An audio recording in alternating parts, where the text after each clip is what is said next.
దేవునికి స్తోత్రము. మీ అందరికీ వందనాలు. ఈ దినము కొరకై ఏర్పాటు చేయబడిన వాక్య భాగము యోహాను సువార్త 19వ అధ్యాయం 4వ వచనం.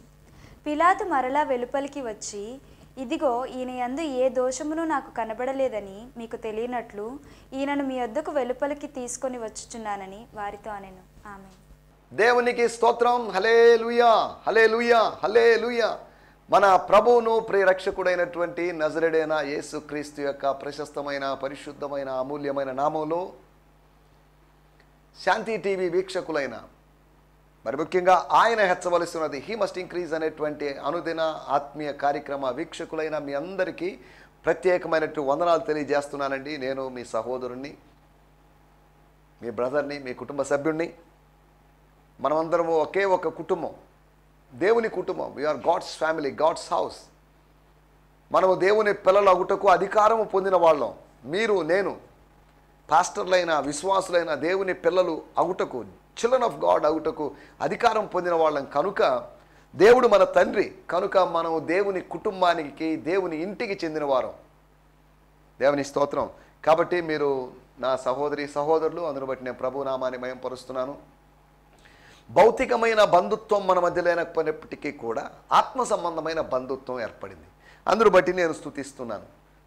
నా శరీరానికి పరిమితులు ఉన్నాయి, నాకు భౌతికంగా పరిమితులు ఉన్నాయి.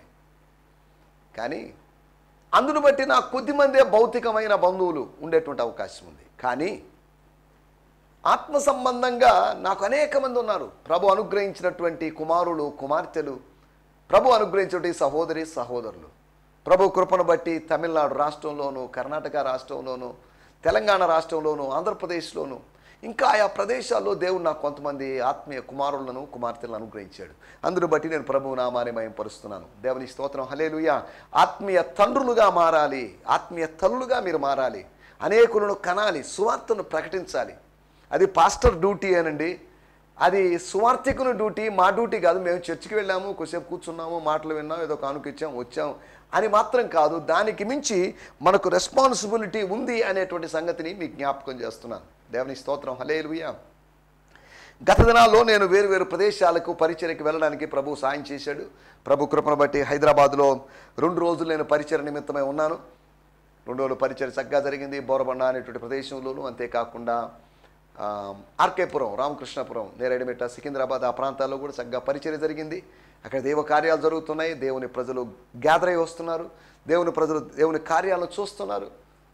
దేవుని స్తోత్రం. ఆయా సమయంలో యందు దేవదూత దిగి వచ్చి నీరు కదిలించుట కలదు అన్నట్టుగా ఆయా సమయాల్లో నెలకోసారో 2 నెలలకోసారో నేను వెళ్ళి అక్కడ నీళ్లను కదిలిస్తూ ఉన్నాను. స్తోత్రం. ఆ నీళ్లు కదిలించడం ద్వారా దైవికమైన స్వస్థతను దేవుని ప్రజలు అనుభవిస్తున్నారు. ఒక దేవుని సేవకునిగా మీళ్లలో ఉన్నటువంటి, మీ మనసులో ఉన్నటువంటి వాక్య జలాల్ని నేను కదిలించినప్పుడు, కలియబెట్టినప్పుడు, స్టిర్ చేసినప్పుడు, వాటిని రేపుతున్నప్పుడు మీరు దైవికమైన స్వస్థతను మీరు అనుభవిస్తారు. శరీరానికి మాత్రమే కాదు మనకు స్వస్థత కావాల్సింది, మన ఆత్మకు స్వస్థత కావాలి, మన మనసుకు స్వస్థత కావాలి. మన ఆత్మకు స్వస్థత, దాన్నే రక్షణ అన్నారు. మన మనసుకు స్వస్థత, దాన్ని నెమ్మది అన్నారు, పీస్ ఆఫ్ మైండ్ అన్నారు. కాబట్టి ఇటు అనుభవాలు మనం కలిగి ఉండాలి. ఏదో హీలింగ్ జరిగిందిలే, తలనొప్పి తగ్గింది, కాళ్ళ నొప్పులు తగ్గింది అని అనుకుంటే సరిపోదు. దీనికి మించి మనం శరీరములో మనలోని 3 భాగాలకు దేవుడు ఏ విధంగా త్రిత్వమై ఉన్నాడో మానవుడు కూడా త్రిత్వమై ఉన్నాడు. 3 మానవులు కలిపితే ఒకటని కాదు దాని అర్థం. మానవుడు ఒకటే, వానిలో ఉన్న ఆత్మ ఒకటే, వానిలో ఉన్న శరీరం ఒకటే, వానికి ఉన్నటువంటి మనస్సు ఒకటే. కానీ ఈ 3 కలిశాయి. ఎలా కలిశాయి, ఎప్పుడు కలిశాయి, ఎలా కలపబడ్డాయి అనేటువంటి వాటిని మనం వివరించలేకపోవచ్చు. కానీ ఇవన్నీ వాస్తవాలు. దేవుని స్తోత్రం. రండి, ఈ సమయంలో మనం దేవుని వాక్యాన్ని ధ్యానించుకుందాం. గత ఎపిసోడ్లో, అనగా నిన్నటి ఎపిసోడ్లో ఒక్కసారి రిమైండ్ చేసుకుందాం, ఒకసారి రివిజన్ చేసుకుందాం. ఎగ్జామ్స్ వచ్చేటప్పుడు విద్యార్థులు రివైజ్ చేసుకుంటారు, రివిజన్ చేసుకుంటారు. రివిజన్ అంటున్నప్పుడు రివిజన్ అనగా దర్శనము, పునర్దర్శనం. దర్శిస్తున్నాము, మరలా తిరిగి దర్శిస్తున్నాం. నిన్న విన్నాము, మరలా వింటున్నాం. పునర్శ్రవణం. ఇది నిన్న జరిగింది శ్రవణం, ఈరోజు జరుగుతుంది పునర్శ్రవణం. అనగా విన్నదాన్నే తిరిగి వింటున్నామని కాదు, పునరావృతం చేసుకుంటున్నామని కాదు, పునరావృతం చేసి వింటున్నామని కాదు దీని అర్థం. మనం నిన్న విన్నది దాని యొక్క సారాంశాన్ని మనం వింటున్నాం. నిన్న ఏం విన్నాము గుర్తు చేసుకుంటున్నాం. దేవుని స్తోత్రం. మనకు మర్చిపోయే అలవాటు ఉంది, మనం మర్చిపోతుంటాం. అన్ని విషయాలు గుర్తుంటాయి కానీ మనకు వాక్యం గుర్తుండదు. అన్ని విషయాలు మనకు గుర్తుంటాయి కానీ ఆత్మ సంబంధమైన విషయాలు మనకు గుర్తుండవు. మన మతిమరుపు, మన మైండ్ అలా తయారైపోయింది. దేవుని స్తోత్రం. హల్లెలూయా. నిన్నటి ఎపిసోడ్లో మనం నిలిచి ఉండడం, స్టాండింగ్ అని కాదు కానీ abiding or staying or remaining అనే దాని గురించి, నిలిచి ఉండడం అంటే ఏంటి, నిలిచి ఉన్నటువంటి ముగ్గురు వ్యక్తుల గురించి, నిలిచి ఉండవలసినటువంటి వ్యక్తిని గురించి లేకపోతే శిష్యుని గురించి మనం మాట్లాడుకున్నాం. ఒకటి, యూదా ఇస్కరియోతు నిలిచి ఉన్నాడని. ఎవరితో? అందరితో కాదు, ఆత్మీయులు అనబడిన శిష్యులతో కాదు, యేసు ప్రభు యొక్క అనుచరులతో కాదు, ప్రధాన యాజకులతోనూ లేకపోతే ప్రధాన యాజకులు పరిసేయులు పంపినటువంటి బంట్రోతులతో, సైనికులతో, అన్వాంటెడ్ పీపుల్తో, అనవసరమైన పీపుల్తో దుష్ట సాంగత్యము చేసినటువంటి, దుష్ట సాంగత్యములో ఉన్నా చేస్తున్న దేవుని కుమారుని యొక్క మాజీ శిష్యుడైనటువంటి యూదా ఇస్కరియోతు. స్తోత్రం. మనం ఆలోచిస్తున్నట్టు మాట, యూదా నిలిచి ఉన్నాడు. ఆచారాలే ఆధారంగా చేసుకొని ఆనందంగా జీవిస్తున్న వారి మధ్యలో నిలుచున్నాడు. వారితో కూడా నిలుచున్నాడు కానీ పడిపోయాడు. గుర్తుపెట్టుకోండి, లోకస్తులతో నిలబడేవాడు లేకపోతే పార్టీలతోనో సిద్ధాంతాలతో నిలబడేవాడు పడిపోతాడేమో కానీ ప్రభుతో నిలబడ్డవాడు మాత్రం స్థిరంగా ఉంటాడు. వాడు స్థిరుడుగా ఉంటాడు. లోకస్తులు అస్థిరులుగా ఉన్నప్పుడు వీడు మాత్రం స్థిరుడుగా ఉంటాడు. స్తోత్రం. కదలక నిత్యము ఉన్నటువంటి సియోను కొండవలే ఉంటారు. దేవుని బిడ్డలు సియోను కొండవలే ఉంటారు. స్ట్రాంగ్గా ఉంటారు, బలంగా ఉంటారు. వాళ్ళ వేర్లు లోపలికి వెళ్ళాయి. వాళ్ళ వేరు పారినటువంటి అనుభవం వాళ్ళకు ఉంటుంది. కాబట్టి ఒకటి, యూదా ఇస్కరియోతులాగా నిలబడకూడదని. రెండవది, పేతురు నిలుచున్నాడని. ఎవరితో? తమ దేహం యొక్క అవసరత అయినటువంటి దేహాన్ని వెచ్చబరుచుకోవడం అనగా శీతాకాలములో తమ దేహాన్ని వెచ్చబరుచుకోవడానికి ప్రయత్నం చేస్తుంటారు. ప్రభువుని గురించినటువంటి తీర్పు జరుగుతుంది, విచారణ జరుగుతుంది, ఎంక్వైరీ జరుగుతుంది, సిబిఐ ఇన్వెస్టిగేషన్ లేకపోతే ఇంకేదైనా ఇన్వెస్టిగేషన్ అక్కడ జరుగుతుంది. అక్కడ ఉండకూడనటువంటి స్థలంలో అక్కడ అవసరం లేదు. వెళ్ళి మీరందరూ వెళ్ళినా కానీ ప్రభువు వెనకాల వచ్చారు, ప్రభువును పట్టుకొని పోయారు. అయినప్పటికీ నేను ఇక్కడే ఉంటాను, ఈ తోటలోనే ఉంటాను, ఇక్కడే ప్రార్థన చేసుకుంటాను, ప్రభువు నాకు నేర్పించినటువంటి ప్రార్థనను ఆధారంగా చేసుకుని నేను ప్రార్థిస్తూనే ఉంటాను. ఒక్క గడి అయినను ఆయన ఉన్నప్పుడు ఆయనతో నేను మేల్కొని ఉండలేదు, ఆయన్ను పట్టుకొని పోయినప్పుడైనా నేను మేలుకొని ఉంటాను అని ఆయన ప్రార్థించుంటే బాగుండేది. అనగా పేతురు ప్రార్థిస్తే ప్రభు సిలువ నుంచి తప్పించబడతాడని కాదు నా మాటల యొక్క ఉద్దేశం. కానీ ఉండకూడనటువంటి స్థలములో ఉన్నారంటే చేయకూడని పనిని మనం చేస్తున్నామని అర్థం. మన జీవితాల్లో ఉండకూడని పనులు ఉన్నాయి, ఉండకూడని స్థలాలు ఉన్నాయి. కానీ అదేంటండి, భౌతికమైన ఉండాల్సిన స్థలాలు, ఉండకూడని స్థలాలు, ఇలా తేడాలు ఉన్నాయా? అన్ని చోట్లకి వెళ్ళొచ్చు కదా, అన్ని చోట్లకి వెళ్ళేటువంటి స్వేచ్ఛ ఉంది. కానీ అన్ని చోట్లకి వెళ్ళడం వల్ల మనకు ప్రయోజనం ఏంటి? నాకు అన్ని విషయంలో స్వాతంత్రం ఉంది. పౌలు చెప్పినట్టు విషయం, నేను ఎవరికి బానిసని కాదు. నేను ఇంతకుముందు బానిసనయ్యాను వాస్తవమే, కానీ నేను ఎవరికి బానిసను కాదు, నేను స్వతంత్రుణ్ణి. నాకు అన్ని విషయాలు, కొన్ని విషయాలని కాదు, అన్ని విషయాల్లో యేసును అంగీకరించిన తర్వాత నేను స్వతంత్రుణ్ణయ్యాను. నా సంఖ్యలు దిగిపోయినాయి. I become a free bird. నా ప్రపంచం విశాలమైందిగా ఉంది. ఈ ఆత్మీయ ప్రపంచం, ఆచార సంబంధమైన ప్రపంచం పంజరము లాంటి ప్రపంచం, ఆత్మీయ ప్రపంచం అంతరిక్షంలాగా విశాలమైనటువంటి ప్రపంచం. నాకు అన్ని విషయాల్లో స్వాతంత్ర్యం ఉంది. కానీ నన్ను నేను ప్రశ్నించుకుంటే వాటి వల్ల ఏం ప్రయోజనం? మనల్ని మనం ప్రశ్నించుకుంటే వాటి వల్ల ఏం ప్రయోజనం? కాబట్టి గమనించాలి, పేతురు గారు చలి కాచుకునేటువంటి వారి మధ్యలో ఉన్నాడు, వారి మధ్యలో నిలుచున్నాడు. ప్రభుతో నిలబడి ఉండాల్సిన వాడు, ప్రభుతో పాటు మోకరించవలసిన వాడు. కానీ కొత్త వాళ్ళతో, పరిచయస్తులతో కాదు, స్నేహితులతో కాదు, బంధువులతో కాదు. అతనిని గుర్తించినట్టు ఒక వ్యక్తో లేకపోతే ఇద్దరో ముగ్గురో ఉన్నారు అంతవరకే. కొత్త వారి మధ్యలో వాళ్ళకి ఒక ముఖ పరిచయాలు ఉంటే ఉండొచ్చు. కానీ పేతురు అక్కడ ఎందుకున్నాడు? ఎవరు ఆహ్వానిస్తే వెళ్ళారు. స్తోత్రం. నేను ఇక్కడ నిలబడ్డాను, టీవీలో మీ ముందు కనిపిస్తున్నాను, స్టూడియోకి వచ్చి నేను మీ ముందు నిలబడ్డాను అంటే నన్ను ఎవరు పిలవలేదు, కానీ నేనే ప్రభు పిలుపుకు లోపడ్డాను. వెళ్ళు అనేటువంటి, స్టూడియోకి వెళ్ళు, ప్రజల ముందుకు వెళ్ళు, ప్రజలతో మాట్లాడు, ప్రజలకు నా మాటలు తెలియజేయి. నా మాటలు తెలియజేయడానికి నేను ఇక్కడ నిలబడలేదు. ప్రభు మాటలు తెలియజేయడానికి నేను ఇక్కడ నిలబడ్డాను. స్తోత్రం. పేతురు ఎక్కడ నిలబడ్డాడు, ఎందుకు నిలబడ్డాడు చూడండి. నిలబడి ఏమన్నా సాధించాడంటే ఏం సాధించలేదు. నిలిచి ఉండి మనం ఏదో ఒకటి సాధించాలి. ప్రభువులో నిలిచి ఉంటే ఫలిస్తాం. అదే మనం సాధించడం అంటే. బహుగా ఫలించడం, విస్తారంగా ఫలించడం, పంట రావడం, కోత కోసుకునేటువంటి స్థాయికి రావడం. కానీ యూదా ఇస్కరియోత్ అయినా wrong standings of Judas Iscariot and wrong standing of Peter. మూడో విషయాన్ని నేను మీకు జ్ఞాపకం చేస్తాను. యోహాను సువార్త 18వ అధ్యాయం 12వ వచనంలో మనం చదువుకున్నట్టు మాట, బంట్రోతుల్లో ఒకడు ప్రధాన యాజకుడి దగ్గర నిలబడ్డాడు. ప్రధాన యాజకుడి దగ్గర నిలబడి ప్రధాన యాజకుడిని డిఫెండ్ చేస్తున్నాడు.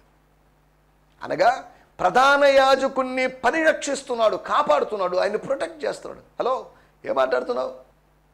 ఎవరయ్యా? జీసస్, యెషువా. ఎందుకు ఆయన్ని అలా అంటున్నావు? ఆయన ఎవరో తెలుసా? ఆయన గుర్తించలేదా నువ్వు? ఆయన వస్త్రధారణ చూసినా నీకు అర్థం కాలేదా?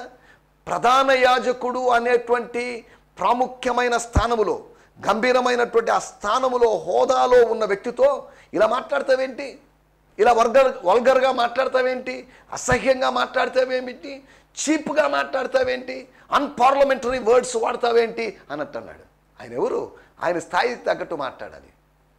కానీ యేసు ప్రధాన యాజకునికి మించిన స్థాయిలో మాట్లాడాడు. కానీ వాళ్ళు వాళ్ళ స్థాయిలోని, యేసు స్థాయిలో అర్థం చేసుకోలేక యేసు ప్రభు ఏదో కాని మాట పలికాడు. మోషే కాని మాట పలికాడు, గుర్తుపెట్టుకోండి. కానీ యేసు ప్రభు కాని మాట పలకలేదు. కాని మాట పలకలేడు. ఆయన మాటలే అవసరమైన మాటలే. ఆయన ప్రశ్నించినా, ఉపదేశించినా, ఉపమానం చెప్పినా, ఇంకేం చేసినా కానీ అవసరమైనవి చెప్తాడు. కానీ అనవసరమైనటువంటి మాటలు, వ్యర్థమైనటువంటి మాటలు ఆయన నోట్లో నుంచి రాలేదు. ఎందుకంటే ఆయన పెదవుల మీద ఆత్మఫలమైనటువంటి దయ, ఆత్మఫలమైన దయారసము పోయబడి ఉంది. దేవుని స్తోత్రం, హల్లెలూయా. ఆయన పెదవుల మీద ప్రేమ పోయబడింది, ప్రేమరసం పోయబడింది. దానివల్ల ప్రేమ కలిగిన మాటలు మాట్లాడాడు. ఆయన దయ కలిగిన మాటలకు ప్రజలు ఆశ్చర్యపోయారు. స్తోత్రం. కాబట్టి ఆ యేసు ఎలా మాట్లాడగలడు కాని మాటలు? మోషే మానవుడు, మోషే దాసుడు. కానీ యేసు కుమారుడు. దాసుని కన్నా కుమారుడు గొప్పవాడు. ఇంటి మీద దాసుని కన్నా కుమారునికి బాధ్యత ఎక్కువ ఉంటుంది. కనుక యేసు ప్రభు కాని మాట ఆడలేదు అనే సంగతిని మీకు నేను కాని మాట ఏదో ఆడాను అనుకుంటున్నావు. నువ్వు నన్ను కొట్టావు. కొట్టడానికి కారణం అదే కదా, నీ ఉద్దేశం అదే కదా. ఏంటి ఆ కాని మాట? ఆ మాట ఏదో చెప్పు. చాలాసేపటి మౌనం తర్వాత నేను మాట్లాడితే నా మాటలో తప్పు వెతుకుతున్నావా అన్నట్టుగా ప్రభు అడిగాడు. మూడవదిగా, అక్కడ నిలబడిన వ్యక్తి ప్రధాన యాజకుని పక్షాన ఉన్న వ్యక్తి, మతము పక్షాన ఉన్నట్టు వ్యక్తి, అనగా ఆచారాల పక్షాన ఉన్న వ్యక్తి, అధికారి పక్షాన ఉన్న వ్యక్తి. ఈ రోజుల్లో కూడా చాలాసార్లు మతం పక్షాన నిలబడతాం, అధికారం పక్షాన నిలబడతాం, అనవసరమైన స్నేహితుల పక్షాన మనం నిలబడతాం. కానీ ప్రభు పక్షాన నిలబడాల్సినటువంటి అవసరం ఉంది. యెహోషువ ఒక సందర్భంలో సరిహద్దులో నిలబడుకున్నప్పుడు, ఇంచుమించు కానాన్ ఎంటర్ అయినప్పుడు, ఒక వ్యక్తి ప్రత్యక్షమైనప్పుడు, యెహోవా దూత ప్రత్యక్షమైనప్పుడు, నువ్వెవరివి? Who are you? Are you on behalf of us are the enemies? కనానీయుల పక్షంగా ఉన్నవాడివా లేదా మా పక్షాన ఉన్నవాడివా అని కత్తి దూసి, ఒకవేళ కనానీయుల పక్షం అంటే ఖండం చేయాలని, లేకపోతే కత్తివాతకు గురి చేయాలనేది యెహోషువ యొక్క ప్లాన్. కానీ నేను యెహోవా పక్షపు వాడిని, నీవు సేవించేటువంటి యెహోవా పక్షపున్న వాడిని, నేను పరలోకం నుంచి నీ కోసం పంపబడిన వాడిని అన్నట్టుగా ఆ దూత మాట్లాడాడు. కాబట్టి సరిపోయింది. దేవుని స్తోత్రం, హల్లెలూయా. నువ్వెవరి పక్షాన ఉన్నావు? సరే, మనం చివరిగా మనం ఆలోచించాం. స్టాండింగ్, నీ స్టాండింగ్ ఏంటి? రైట్ స్టాండింగా కాదా? వంకరగా నిలబడ్డావా? సక్రమమైన నడక లేదా? అక్రమమైన నడకలో ఉన్నావా? నాలుగోది, శిష్యుని యొక్క స్టాండింగ్. శిష్యుడు నిలిచి ఉండాలని. ఆయన అధికారం కలిగిన వాళ్ళ దగ్గర అని కాదు, ఆత్మీయుల దగ్గర అని కాదు, అవసరాలు తీర్చుకునే వారి దగ్గర అని కాదు.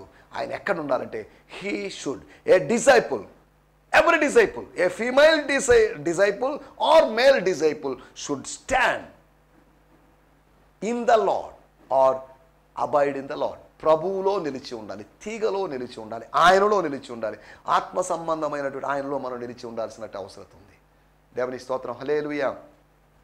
ఈ సమయంలో రండి మనం దేవుని వాక్యాన్ని ధ్యానించుకుందాం. ఈ దినము కొరకే ఏర్పాటు చేయబడిన లేఖన భాగము యోహాను సువార్త 19వ అధ్యాయము 4వ వచనము. Gospel according to John 19th chapter verse 4.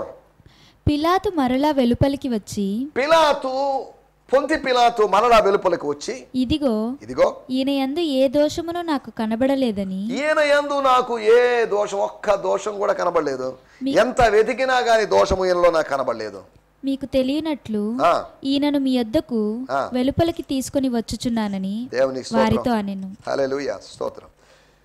నేను చదువుతున్నాను, ఇదొక new testament, the new community bible, new testament and psalms అనగా ఇది క్యాథలిక్ వర్షన్. దీనిలో చదువుతున్నాను 19వ అధ్యాయము 4వ వచనం. Pilate went outside at another time and said to the juice.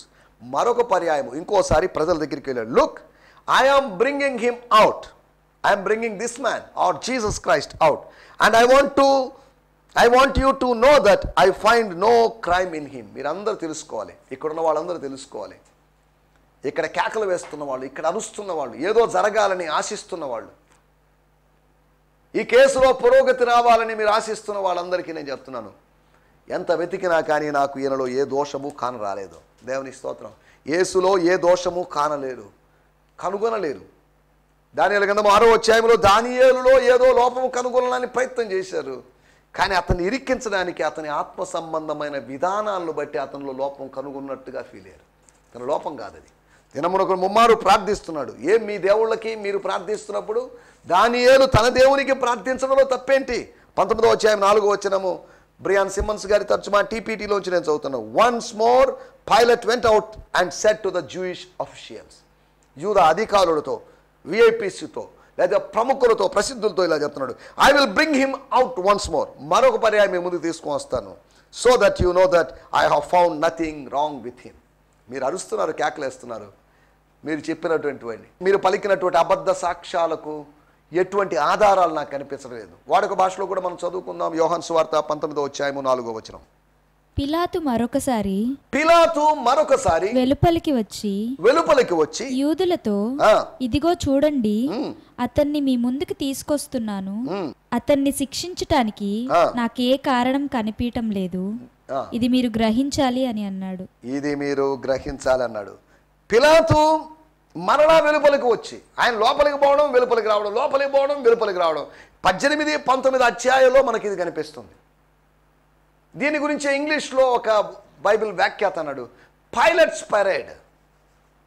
పిలాతు గారు చేసిన పరేడ్. ఆయన మరలా లోపలికి వచ్చి అంటే ఎక్కడి నుంచి అని మనం ఆలోచిస్తే 8వ వచనం. పిలాతు ఆ మాట విని మరి ఎక్కువగా భయపడి తిరిగి అధికార మందిరములో ప్రవేశించి, అధికార మందిరములో నుంచి వెలుపలికి వచ్చాడు. మరలా అధికార మందిరంలోకి వెళ్ళాడు. ఆరాధన మందిరం కాదు, ప్రార్థనా మందిరం కాదు, అధికార మందిరములోకి ప్రవేశించాడు.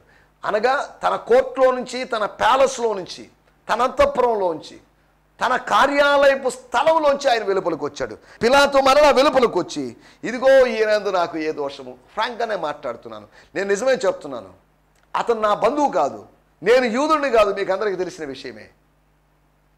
ఇతనిలో నేను రోమియుణ్ణి, రోమా ప్రభుత్వం నన్ను నియమించింది, నేను అటువంటి గవర్నర్ని, అటువంటి వ్యక్తిని నేను. కాబట్టి ఈయనలో నాకేం దోషం కనిపించలేదండి. మీ కేకల్లో ఏదో పిచ్చి పిచ్చి మాటలు ఉన్నట్టుగా, మీ కేకలు ఏంటో తప్పుగా ఉన్నట్టుగా, అనవసరమైన కేకలేమో అనిపిస్తున్నాయి, కానీ ఈయనలో నాకే దోషము కానరాలేదు. చూడండి ఎంత గొప్ప సాక్ష్యం చూడండి. పిలాతుకు యేసు ఏదో ఇచ్చో, యేసు శిష్యులు ఏదో లంచం ఇచ్చి చెప్పించిన సాక్ష్యం కాదు. యేసు జీవించి ఉన్నప్పుడు, యేసు జీవితాన్ని బట్టి, యేసు విచారణకు గురవుతున్నప్పుడు, యేసు యొక్క విధానాలను బట్టి పిలాతు చెప్తున్నాడు, ఇతనులో ఏ దోషము నాకు కనబడలేదు. హీఈస్ ఎ ఇన్నోసెంట్ మ్యాన్. దోషము లేని వ్యక్తి, నిర్దోషి అయినటి వ్యక్తి. సరే, ఒక ప్రశ్న, పిలాతు ఇలా చెప్పడానికి కారణం ఏంటి? ఈయన ఒంటరి వారిగా మారాడనో, ఏకాకిగా మారాడనో, ఈయన పక్షాన వాదించేవాళ్ళు లేరునో, ఈయన పక్షాన వాదించాడు వకీలు లేడనో, ఈయన పక్షాన వాదించాడు వ్యక్తి లేడని, అయ్యో పాపం మనమన్నా సపోర్ట్ నిలబడదాంలే, మనమన్నా సమర్థించకపోతే ఎలాగా, అందరూ ఖండిస్తున్నప్పుడు, అందరూ దాడి చేస్తున్నప్పుడు అని సానుభూతి ప్రకారము ఆయన చెప్పినటువంటి సత్యం కాదది, ఆయన గ్రహించినటువంటి సత్యం. పిలాతు ఇలా చెప్పడానికి, పిలాతు ఇలా ప్రకటించడానికి, పిలాతు ఇలా డిక్లేర్ చేయడానికి కారణం ఏంటి? యేసును గురించి, యేసుతో ఎటువంటి సంబంధం లేని వ్యక్తి, యేసును గురించి యేసు తల్లో, యేసును గురించి యేసు సహోదరి సహోదరులో, యేసు గురించి యేసు శిష్యులు చెప్పడంలో దాన్ని ప్రామాణికంగా తీసుకోకూడదు. యేసును గురించి అవుట్ సైడర్, మా బోధకుడు మంచివాడండి అని యోహాను గారు చెప్పిన సాక్ష్యం కాదు అది. వీళ్ళని చెప్పేదంతా అబద్ధం అండి. వీళ్ళెవ్వరూ నిజాలు చెప్పడం లేదు. ప్రధాన యాజకులైనా కానీ పరిసయ్యులే కానీ వీళ్ళందరూ అబద్ధికులు. They are liars. వీళ్ళని చెప్పేటటువంటి అబద్ధాలు నమ్మొద్దు అని ఆయన పక్షాన మాట్లాడడానికి ఎవరు లేరు. పైలట్ చెప్తున్న మాట, అతనిలో నాకే దోషము కాని రాలేదు. కారణం ఏంటి? 4 విషయాలు నేను మీకు జ్ఞాపకం చేస్తాను. పిలాతు యొక్క ప్రకటనకు కారణాలేంటి, యేసును గూర్చినటువంటి ప్రకటనకు కారణాలేంటి, 4 విషయాలు మీకు జ్ఞాపకం చేస్తాను. మొట్టమొదటి విషయము ఆయన యొక్క స్వయం పరిశీలన వల్ల, సెల్ఫ్ అబ్జర్వేషన్. ఎవరో చెప్తే ఆయన మంచోడండి అని కాదు, ఎవరో చెప్పాల్సిన అవసరం లేదు. ఒకరి గురించి మనకు వేరొకరు చెప్పాల్సిన అవసరం లేదు. ఒకరితో సహవాసం చేయడం వల్ల, ఒకరిని పరిశీలిస్తుండడం వల్ల అమ్మాయి లేదా అబ్బాయి పర్లేదండి. అక్కడక్కడ కొంతమంది దేవుజనులు అసలు నేనేంటో మీకు తెలియాలంటే పాస్టర్ గారు పలానా ఊర్లో పలానోళ్ళకి ఫోన్ చేయండి, పలానా ఎందుకండి వాళ్ళకి ఎందుకు ఫోన్ చేయడం లేదు, అవసరం లేదు. మీ గురించి నేను తెలుసుకోవాలంటే మీతో నేను స్నేహం చేస్తాను.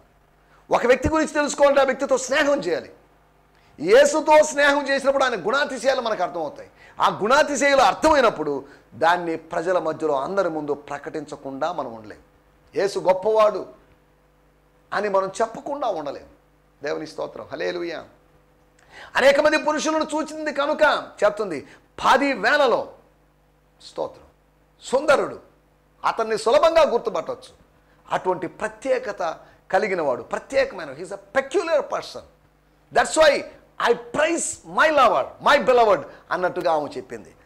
మనం ఆలోచిస్తున్న విషయం ఒకటి, స్వయం పరిశీలన వలన. యోహాను సువార్త 18వ అధ్యాయము 38వ వచనంలో మనం గమనిస్తే, సత్యమనగా ఏమిటి అని చెప్పి ఆయన బయటనున్న యూదుల వద్దకు తిరిగి వెళ్ళి అతని యందు ఏ దోషము నాకు కనబడలేదు. లాస్ట్ మాట ఆ పేజీలో లాస్ట్ ఉంటుంది, అతని యందు నాకే దోషము కనబడలేదు. యేసు అనేటువంటి మీరు బోనులో నిలబెట్టినటువంటి ఆ ముద్దాయి మీద నాకు ఎటువంటి ఆరోపణ చేయడానికి లేదు. మీరు చేస్తున్న ఆరోపణలు నేను అంగీకరించలేని ఈయన యందు నాకు ఏ దోషము కానరాలేదు. స్తోత్రం, హల్లెలూయా. 19వ అధ్యాయం యోహాను సువార్త 6వ వచనంలో మనం కనిపిస్తే, ప్రధాన యాజకులను బంట్రౌతులను ఆయనను చూచి సిలువ వేయము అని కేకలు వేయగా, పిలాతు ఆయన యందు ఏ దోషమును నాకు కనబడలేదు గనుక మీరే ఆయనను తీసుకొని పోయి సిలువ వేయడని వారితో చెప్పెను. 3వసారి ఇస్తున్న సాక్ష్యం 18వ అధ్యాయంలో 38వ వచనంలో, 19వ అధ్యాయం 4వ వచనంలో, 19వ అధ్యాయం 6వ వచనంలో పిలాతు చెప్తున్న మాట, మీరు ఎన్నైనా చెప్పండి, ఎంతైనా అరవండి, నాకు మాత్రం ఈయనలో ఏ దోషము కనబడలేదు. ఆయన స్వయం పరిశీలన వల్ల ఆయనకు అర్థమైన విషయం.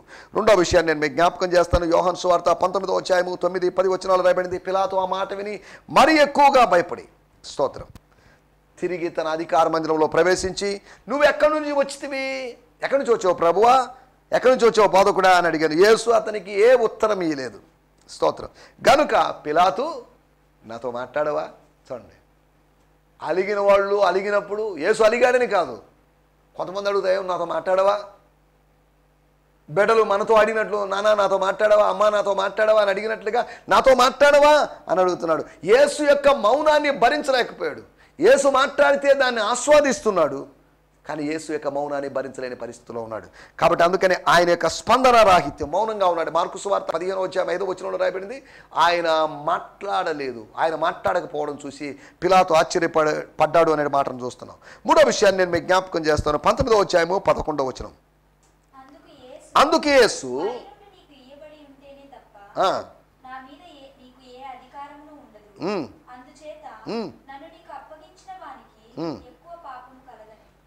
సార్ ఆపండి సార్, ఒక్క నిమిషం. మీరేదో నా మీద అధికారం కలిగిన వాళ్ళగా నా మీద అధికారం చెలాయించాలని ప్రయత్నం చేస్తారేమో. పైనుంచి ఇవ్వబడాలి అధికారం. యేసు చెప్పినటువంటి అద్భుతమైనటువంటి ఆ ఇన్సైట్, యేసు ప్రభు ఇచ్చినటువంటి ఆ రివిలేషన్ అతని కన్నులు తెరిపింపజేసింది. అవును, ఆయన చెప్పింది వాస్తవమే కదా. నాకు ఈ అధికారం ఎక్కడి నుంచి వచ్చింది? కైసర్ దగ్గర నుంచి వచ్చింది. నాకు ఈ అధికారం ప్రభుత్వం దగ్గర నుంచి వచ్చింది. నాకు సొంతంగా వచ్చింది కాదు ఈ అధికారం. ప్రతి అధికారం పైనుంచి వస్తుంది. పాస్టర్ అనేటువంటి ఒక అధికారం అనుకుంటే అధికారం పైనుంచి వస్తుంది. ఇంకా ఏదైనా అధికారం పైనుంచి వస్తుంది. ఏదైనా మంత్రినో లేదా ఎమ్మెల్యేనో ఇంకే ఈ అధికారాలన్నీ పైనుంచి రావాల్సిందే కానీ కింద నుంచి వచ్చేవి కాదు. గమనించాల్సిన విషయం. 3వ విషయము, ఒకటి స్వయం పరిశీలన వల్ల ఆయన అర్థం చేసుకున్నాడు. రెండవది యేసు యొక్క స్వభావాన్ని బట్టి, స్పందన రాహిత్యాన్ని బట్టి, స్పందన లేకుండా కూల్గా సైలెంట్గా ఉండడాన్ని బట్టి, కాబట్టి ఆయన యొక్క నిశ్శబ్దాన్ని బట్టి. మూడవది సత్యాన్ని తెలుసుకోవడం వల్ల 12వ వచనంలో రాయబడింది, యేసు ప్రభు చెప్పినటువంటి ఆ మాటకి పిలాతు ఆయన్ను విడుదల చేయాలని ప్రయత్నం చేశాడు. ఆయన ప్రయత్నాలు విఫలమైపోయినాయి, అది వేరే విషయం. మూడో విషయము, సత్యాన్ని తెలుసుకోవడం వల్ల ఒకటి గమనించండి, తాను స్వయంగా పరిశీలన చేశాడు. రెండవది అతనికి అర్థమైనటువంటి విషయం, లేకపోతే స్పందనను బట్టి, ఆయన యొక్క రెస్పాన్స్ను బట్టి, oh he's a good man, రెచ్చిపోయి రేగిపోయి ఉండకుండా సైలెంట్గా ఉన్నాడు కనుక. మూడవది అతని గురించి, యేసు ప్రభుని గురించి ఆయన సత్యం తెలిపాడు కాబట్టి. నాలుగో విషయం నేను మీకు జ్ఞాపకం చేస్తాను. మత్తయి సువార్త 27వ అధ్యాయము 19వ వచనం. అతడు న్యాయపీఠము మీద కూర్చుండి ఉన్నప్పుడు అతని భార్య పిలాతు గారి భార్య, నీవు ఆ నీతిమంతుని జోలికి పోవద్దు, ఈ ప్రొద్దు ఆయనను గూర్చి నేను కలలో మిక్కిలి బాధపడితినని అతని యొద్దకు వర్తమానము పంపెను. భార్య చెప్పింది, ఏమండి అనవసరంగా జోక్యం చేసుకుంటారేమో, అనవసరంగా ఆయనకి శిక్ష విధిస్తారేమో, అనవసరంగా తీర్పులు విధిస్తారేమో, అలా చేయొద్దండి, ఆయన నీతిమంతుడు అని భార్య సాక్ష్యం ఇస్తుంది. అధికార మందిరంలో డ్యూటీలో ఉన్నప్పుడు ఎవరు ఈ సతీమణి ద్వారా అటువంటి సాక్ష్యం. నాలుగో విషయం, సతీమణి యొక్క సాక్ష్యాన్ని బట్టి ఆయనకు అర్థమైంది, he's a just man, he's a righteous man. దేవునికి స్తోత్రం, హల్లెలూయా. ఆయన ఫైనల్గా 3 సార్లు చెప్పాడు. వేరు వేరు సువార్తల్లో మనం గమనిస్తే, మత్తయి, మార్కు, లూకాలో మనం గమనిస్తే పిలాతు యొక్క సాక్ష్యాలను మనం గమనించవచ్చు. ఆయన చెప్పినట్టు మాట, ఆయనలో నాకు ఏ దోషము కానరాలేదు. కానీ దోషము లేని వానిలో, నిర్దోషిలో కూడా దోషాలు వెతికినటువంటి దుర్మార్గులైనటువంటి జనాంగము యేసు ప్రభు ముందు ఉంది అనే సంగతిని మీరు జ్ఞాపకం చేస్తున్నాను. దానియేలులో లోపం కనుగొనలేని వాళ్ళు, దానియేలు కన్నా శ్రేష్ఠుడైనటువంటి దేవుని కుమారుడైనటువంటి దావీదు కుమారుడైనటువంటి యేసులో ఏ దోషము కనుగొనలేరు. ఆయన ఏ తప్పు చేయలేదు, ఆయన ఏ పాపం చేయలేదు, ఆయన ఏ అబద్ధం ఆడలేదు. దేవుని స్తోత్రం.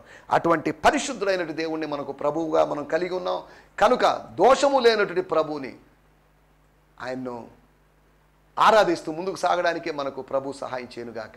ఆమేన్, హల్లెలూయా. మీ అందరికీ వందనాలు. ప్రభు చిత్తమైతే రేపు ఉదయకాలం ఇదే సమయం కలుసుకుందాం. ఈ సందేశము మీకు ఆశీర్వాదకరంగా ఉందని నమ్ముచున్నాము. ప్రార్థనా అవసరతల కొరకు మమ్మల్ని సంప్రదించవలసిన మా చిరునామా గిద్యోన్ మిషన్ చర్చ్, 6వ వీధి, శాంతినగర్, నెల్లూరు 4, ఆంధ్రప్రదేశ్. పిన్ 524004. మా ఫోన్ నంబర్లు 7036443613 మరి ఒక నంబర్ 9392293010. మా ఈమెయిల్ ఐడి gfihmi2015@gmail.com. దేవుడు మిమ్మును ఆశీర్వదించునుగాక. ఆమేన్.